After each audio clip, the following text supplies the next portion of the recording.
Cayenne pepper. Cayenne pepper is a very powerful herb, and cayenne pepper moves blood. Cayenne pepper can be used internally and it can be used externally. The easiest way to take cayenne pepper internally is to start with about 1/4 teaspoon, put it in a cup, add water, mix it round and just drink it down. It'll tingle for a bit, but the tingling subsides. I find most people can build up to 1/2 teaspoon. Why would someone take cayenne pepper like that? Cayenne pepper thins the blood. I know several people that have chosen to stop warfarin and their blood thinning medication and go on the cayenne pepper. And one lady told me that her husband went to the doctor and he said, "I don't know what you're doing, but keep doing it." Because the cayenne pepper was keeping that blood nice and thin. No side effects to the cayenne pepper either. Cayenne pepper thins the blood. Cayenne pepper strengthens the arterial walls.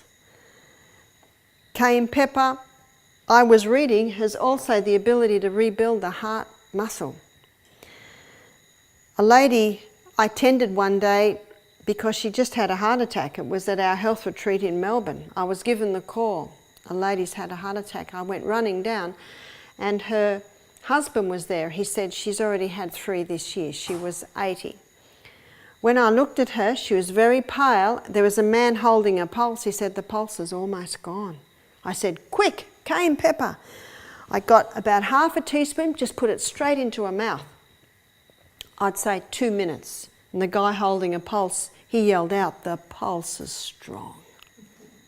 In 92 minutes, all the blood came back to her face. She blinked and sat up. We gave her a glass of water. She said she didn't even feel the heat in her mouth. What did that cayenne pepper do? It immediately thinned the blood. It opened all of those capillaries and got a dramatic delivery of blood all through the body. When you think about it, 1 minute for 1 drop of blood to go around the whole body. You have glands under your tongue called sublingual glands, and it can take it straight into the blood. So it's very dramatic. You might use cayenne pepper internally for low hydrochloric acid. It'll wake anything up. Jethro Kloss, in his book Back to Eden, he spends 10 pages on cayenne pepper, 1/2 page to every other herb. He also talks about putting cayenne pepper with other herbs to increase the delivery of that herb. You see, cayenne pepper moves blood, and remember, your blood is your river of life. It's the healer in the body. You can also use it internally for an upset stomach. It'll relieve that. You can use it to heal an ulcer. You see, cayenne pepper never irritates. Black pepper irritates, chili pepper can irritate, but not cayenne pepper. It'll heal a stomach ulcer. You can use cayenne pepper externally. If someone has a cut, you can sprinkle the cayenne pepper on and it'll cause all the blood vessels to seal shut. So internally, it'll open them, but if it comes to any bleeding part, it'll seal it shut. Remember what I said this morning, your herbs are synergistic. It means that they work with the needs of the body. It's almost the first aid kit in one. In fact, if you had your charcoal and your cayenne pepper, you've just about got your first aid kit, haven't you? Cayenne pepper can also be used externally to get blood to the area. We had a lady do our program where she actually rang me first. She said, "I have no feeling in my feet. Can you help me?" She said, "I'm a diabetic." I said, "Absolutely." When she came to our retreat, she couldn't feel her feet. Very difficult to walk. She was a diabetic in her 70s. So every night I got the staff to massage her feet for just 5 minutes. And then you cannot do hot and cold foot treatments on a diabetic because they can't feel and you could burn the tissues. So we did warm and cool. She couldn't feel the difference. And then we made a cayenne pepper poultice for the bottom of her feet, and I'll show you how we did it. So you get Glad wrap and you get some kitchen paper, fold it in half. That's approximately the size of a foot. And then you very lightly just sprinkle a little olive oil on it. Not very much. You spread the olive oil out. The olive oil is just there so that the cayenne pepper will stick to it. and then you put the cayenne on. You could easily do about a half a teaspoon to each foot. So this is for one foot, and you definitely would do both feet.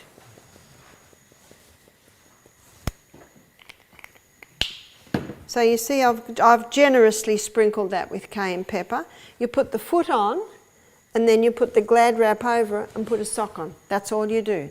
The foot goes straight onto there. Now most people will not experience warmth till the morning. And I knew with this lady, I knew it would be several days before she experienced warmth. So you can't do hot and colds to someone who has no feeling in their feet, but you can do that. So every day she started to get a bit more feeling, and the first thing she experienced was pins and needles. Now if you or I had that on overnight, by morning our feet would be very hot, and we definitely would not want another one the next night, otherwise we'd want our feet in ice water all day. But not with this lady. By the end of the week, she didn't say very much. She sent me a card 6 weeks later, and she wrote to me and she said, I just want to tell you that the feeling in my feet is phenomenal. See, with her, I advised doing that about 3 times a week. She said, the people in the village where I'm living are calling me the miracle lady. She said, they saw how I used to hobble along before, and they see me walking well. She said, I'm continuing with the treatments. I get a lady to come in twice a week to massage my feet and my legs. She said, I'm keeping to the dietary guidelines. And I think she told me she'd lost something like 6 kilos. That's after 6 weeks. And her insulin levels had come, her insulin, what she was taking, she'd reduced by 2/3. That's quite phenomenal, isn't it? So you could use it for people that have no feeling in their feet. A few programs ago we had 2 ladies that have constantly cold feet. So we did the cayenne pepper poultices on the bottom of their feet. Very easy, foot on, sock on over that. And by morning their feet were warm, and they were very excited. They finally had warm feet. You see, perfect health requires perfect circulation. We should never have cold feet. If you get cold feet, you've got to do something. And if you put a very cold feet and hot water, it can be very painful. If your feet are very cold, you've got to put them in warm water. And then as slowly as your feet warm up, you can put a little bit more warm in. You could put a cayenne pepper poultice on an underactive thyroid gland. That'll wake it up. If the thyroid gland's overactive, put ice on it. That'll slow it down. Can you see how simple it can be?